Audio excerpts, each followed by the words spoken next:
से दी जन जाक मत स्टंट हो पूरा अनैले तू चाकरी छाड़देबू भल दरमा पाऊ चाकरी छाड़देबू माने पाठ हेले आहरी उपरକୁ भी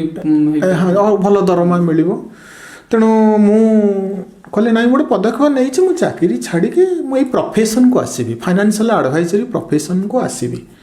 फाइनेंशियल एडवाइजरी प्रोफेशन को आसवाई आप गोटे ग्रेजुएशन पास करते किसी लोक एडवाइज कले भी आसीपारे किसी बड़ कथा नुहे किंतु मु गोटे अलग धारारे जावाई चाहूली आउ कोर्स पास कला पोरे मु 2010 मसीह मु निजर कंपनी स्मार्ट मंत्र financial services private limited start कली मु ए कॉम्प्रिहेंसिव फाइनेंशियल माध्यम रे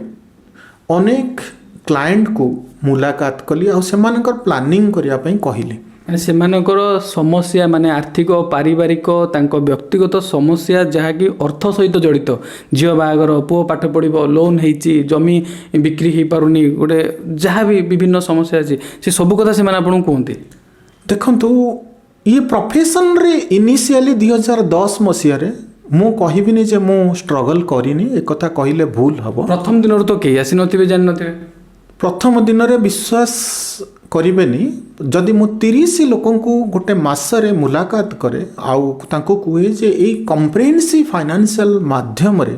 आपण काम करंतु से माने पचारंत जे कॉम्प्रिहेंसिव फाइनेंशियल कौन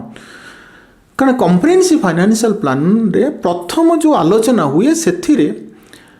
आमे पाखापाखि 2 ରୁ 2.5 घंटा आलोचना करूँ 1-to-1 बसंती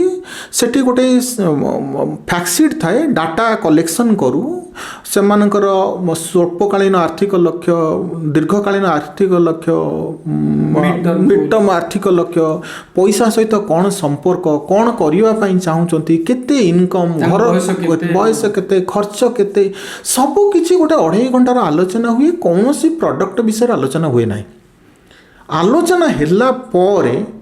एई जो प्लान टी 60-70 पेज रो प्लान टी को तैयारी करिया पई पाखापाखि गोटे नॉर्मल जदि केस अछि ताले पाखापाखि 25 ରୁ 30 घंटा लागिवो कारण एई प्लान टी गोटे लोकर कस्टमाइज्ड प्लान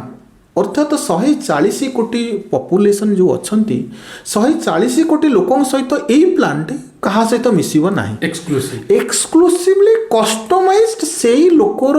आवश्यकता सेही लोकर इनकम सेही लोकर आर्थिक गोल कौन रिस्क नब कौन नहीं ताको गोटे स्ट्रेटेजी तैयारी करा जाए तैयारी करि सरला पूरे पुणी 3-4 घंटा आलोचना हुए आउ थरे आलोचना हुए